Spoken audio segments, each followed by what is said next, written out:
আমি সুনিতা তারাসুন্দরী চ্যানেলে সকলকে জানাই স্বাগত।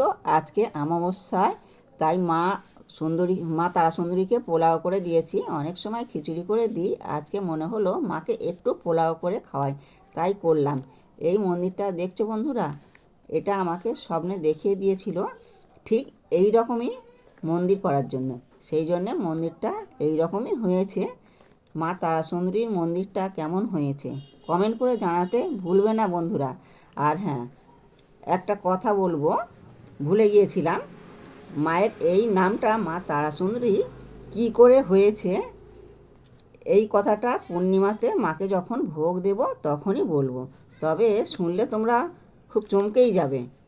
তো কী জন্যে এই নামটা হয়েছে, তো আমি পরের পূর্ণিমাতেই বলবো। আর যদি মা তারাসুন্দরীকে ভালো লাগে, কমেন্ট ও শেয়ার অবশ্যই করবে।